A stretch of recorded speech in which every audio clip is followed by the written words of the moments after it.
Good evening. This is All India Radio and I am Sanjay Mattu with the news at 9.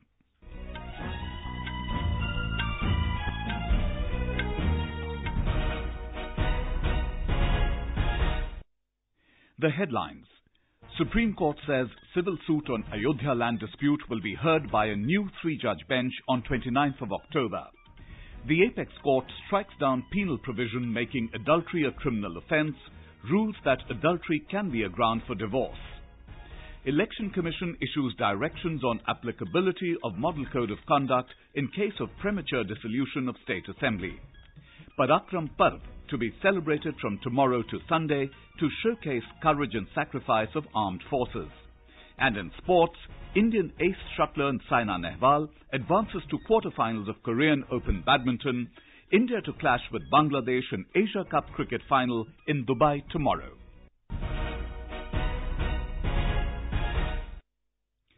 The Supreme Court today said the civil suit on the Ayodhya land dispute will be heard by a newly constituted three-judge bench on the 29th of October. The Apex Court today declined to refer to a five-judge constitution bench the issue of reconsideration of the observations in its 1994 judgment that a mosque was not integral to Islam that arose during the hearing of the Ayodhya land dispute. In a majority verdict of 2:1, the Supreme Court bench headed by Chief Justice Deepak Mishra said the civil suit has to be decided on the basis of evidence, adding that the previous verdict has no relevance to this issue. Justice Ashok Bhushan, who read out the judgment for himself and the Chief Justice, said it has to find out the context in which the five-judge bench had delivered the 1994 judgment. Justice S. Abdul Nazir disagreed with the two judges and said whether a mosque is integral to Islam has to be decided considering the belief of the religion and it requires detailed consideration. He referred to the recent Supreme Court order on female genital mutilation and said the present matter be heard by a larger bench. The issue whether a mosque is integral to Islam had cropped up when the three-judge bench, headed by Chief Justice Deepak Mishra, was hearing the batch of appeals filed against the Allahabad High Court's 2010 verdict by which the disputed land on the Ram Janmabhoomi Babri Masjid area was divided into three parts. We spoke to senior legal expert Surat Singh on the Supreme Court's ruling. The Supreme Court, in a significant decision which have a larger implication for Ayodhya dispute, has came to the conclusion that the earlier case of 1994 of Faruqi, where it was held that mosque is not essential part of Islam, there was a controversy whether that decision should be sent to the larger bench. Today, Supreme Court, by a majority decision, came to the conclusion that it need not be referred to the larger bench. So now the hearing on Ayodhya dispute case will start from 29th October. In another decision today, the Apex Court struck down the penal provision making adultery a criminal offence. The court's five-judge bench, headed by Chief Justice Deepak Mishra, declared Section 497 of the IPC unconstitutional and arbitrary. The Apex Court said adultery can be a civil wrong and a ground for divorce, but it cannot be a criminal offence. Justice Indu Malhotra said Section 497 is a clear violation of fundamental rights granted in the Constitution. Justice Chandrachud said Section 497 offends sexual freedom of women. The court said Section 497 is violative of the right to equality and right to equal opportunity to women. The five-judge bench unanimously held Section 497 unconstitutional. Talking to AIR, National Commission for Women chairperson Ms. Rekha Sharma welcomed the decision. Supreme court का verdict से उससे खत्म किया और मैं उसका welcome करती हूँ। ये जेंडर न्यूट्रल नहीं था, ये औरतों के अगेंस्ट था, जिसमें औरतों की कोई से नहीं थी लॉ में। ये जो बराबरी का दर्जा दिया गया, ये बहुत पहले हो जाना चाहिए था। आगे चल के मुझे लगता है हम और ऐसे लॉज जो फॉरवर्ड लुकिंग लॉज हैं, को लेके आएंगे। The Election Commission has issued directions on the applicability of the Model Code of Conduct in case of a premature dissolution of a state assembly, followed by a caretaker government till the formation of a new government. In a letter to the Union Cabinet Secretary and State Chief Secretaries, the Commission said neither the caretaker state government nor the central government will announce any new schemes and projects or undertake any of the activities prohibited under the Model Code of Conduct. All other prohibitions, including use of resources for any non-official purposes, and combining of official visits with electioneering work will apply on all ministers and other authorities of the caretaker governments. The poll panel also cited earlier Supreme Court orders that the caretaker government should merely carry on the day-to-day government and desist from taking any major policy decision. In Jammu and Kashmir, 3 terrorists, including an LET commander, were killed in 3 different operations in Anantnag, Budgam and Srinagar districts. An army jawan was martyred and a civilian was also killed in the operations. Meanwhile, security forces apprehended 1 local Hizbul Mujahideen terrorist in Baramulla district today. Union Minister Nitin Gadkari today said that the Rafale deal was a government-to-government deal and Dassault Aviation was open to choosing its partner in India. Mr. Gadkari said this while addressing party workers in the 2-day BJP state executive meeting in Mumbai. Defending the government on the Rafale deal, Mr. Gadkari said that the prices which were finalized during the UPA term were much higher as compared to the one signed by the present government. Home Minister Rajnath Singh has said that the opposition is very worried about the growing popularity of Prime Minister Narendra Modi and are engaged in the process of forming a grand alliance against him. Inaugurating the Kerala State Council meeting of the BJP at Kochi in Kerala today, Mr. Singh said the only agenda of the opposition is to prevent Prime Minister Modi from coming back to power again. He said the opposition is engaged in a misinformation campaign against the Prime Minister. Mr. Singh said the opposition is misleading the people by raising the Rafale deal, and by doing so, they are really helping Pakistan. He further said that the centre is with the Kerala government and the people and would provide all assistance to the flood-affected state. Hindustan के कोने कोने से केरला के लोगों को support ये प्राप्त हुआ है, लोगों ने प्रत्यक्ष इसे देखा होगा। सब तो सब नॉर्थ ईस्ट के लोगों ने भी केरला के लोगों की संकट की घड़ी में मदद करने में पूरी तरह से वो खड़े रहे हैं। यही हमारे देश की सबसे बड़ी ताकत है, यही हमारे लिए एक सोर्स ऑफ इंस्पिरेशन है। Prime Minister Narendra Modi has stressed the need for climate justice to protect nature, saying the people from poor and marginalized sections are the ultimate victims of climate injustice. In a video message on his selection for the prestigious UN Champions of the Earth Award, Mr. Modi said as the world thinks for their welfare, it must, among other things, also put emphasis on protecting nature. मैं विश्व समुदाय का बहुत बहुत आभारी हूं कि आपने इस सम्मान के लिए मुझे पसंद किया। ये सम्मान किसी व्यक्ति का नहीं है, ये सम्मान भारत की महान परंपरा का है, जहां सदियों से हमें प्रकृति के साथ सहजीवन के संस्कार मिले हैं। The Prime Minister said he is delighted that the human race has begun to recognize the importance of nature.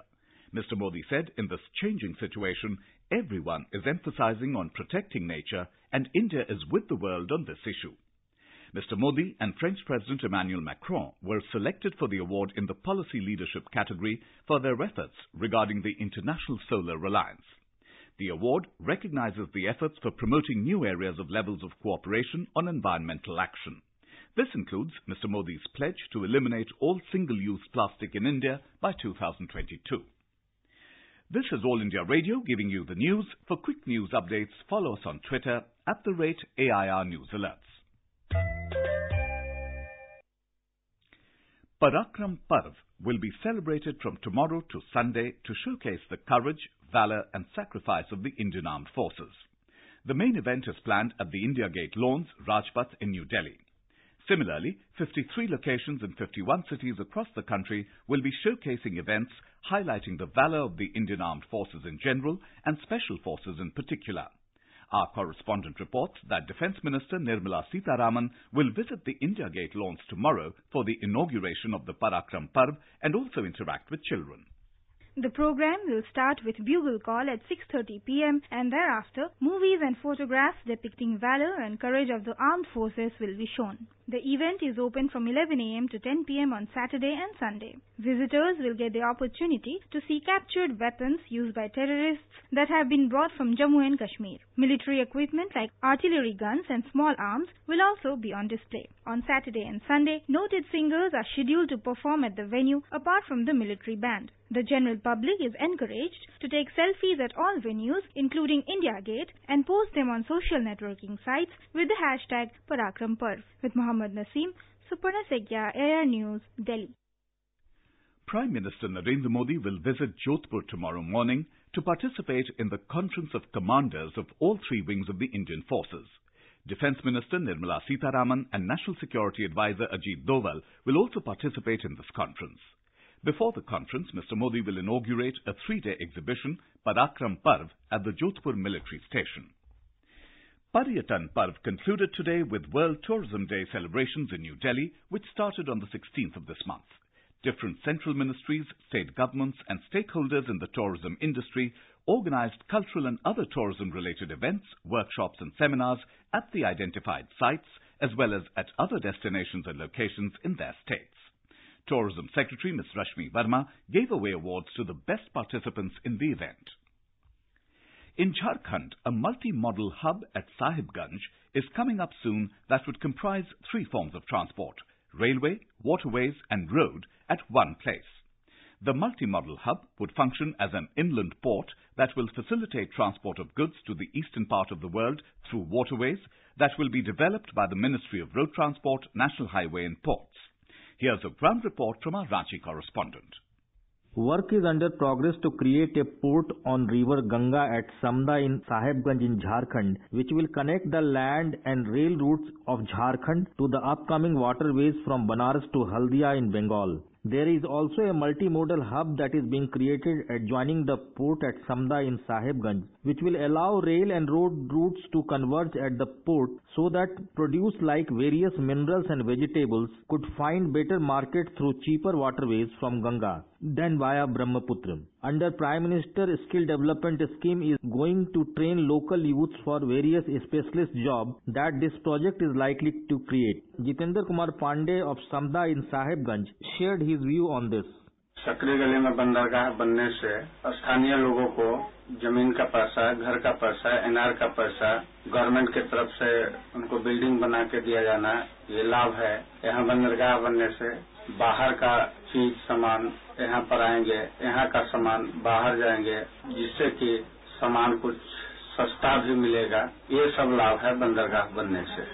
It is quite clear that not only the products of Jharkhand will find better and cheaper access to wider market, but it is going to create jobs in large number for the locals. Rajesh Sinha, AIR News, Ranchi. Benchmark domestic stocks today extended the previous session's losses amid almost negative global share markets. The Sensex at the Bombay Stock Exchange lost 218 points to 36,324. The Nifty at the National Stock Exchange also fell 76 points to 10,978. In sports news, Indian ace Saina Nehwal has advanced to the quarterfinals of the Korean Open Badminton Championships. In Seoul today, the former world number one defeated Korea's Kim Gae-eun in straight games 21-18, 21-18 in a 37-minute women's singles pre-quarter final. Fifth seed Saina will next cross swords with 2017 world champion and third seed Japanese Nozomi Okuhara. Saina has a 6-3 head-to-head count against Okuhara, but she has lost to the Japanese in the last two meetings. Defending champions India will lock horns with Bangladesh in the Asia Cup cricket final in Dubai tomorrow in a repeat of the 2016 Asia Cup. All India Radio will broadcast a live commentary on the match in Hindi and English from 4:30 p.m. India have maintained a brilliant show in the Asia Cup and are yet to lose a match in the tournament. They are aiming at lifting the cup for a second consecutive time. Bangladesh will be without their legendary all-rounder Shakib Al Hasan for the final against India at the Dubai International Stadium. He'll miss the match after an old injury flared up again. And now, before we end the bulletin, the headlines once again. Supreme Court says civil suit on Ayodhya land dispute will be heard by a new three-judge bench on 29th of October. The Apex Court strikes down penal provision making adultery a criminal offence, rules that adultery can be a ground for divorce. Election Commission issues directions on applicability of Model Code of Conduct in case of premature dissolution of State Assembly. Parakram Parv to be celebrated from tomorrow to Sunday to showcase courage and sacrifice of armed forces. And in sports, India ace shuttler Saina Nehwal advances to quarterfinals of Korean Open Badminton. India to clash with Bangladesh in Asia Cup cricket final in Dubai tomorrow. And for details of these stories and more, log on to our website, newsonair.nic.in. And that's all in the news at 9. Good night.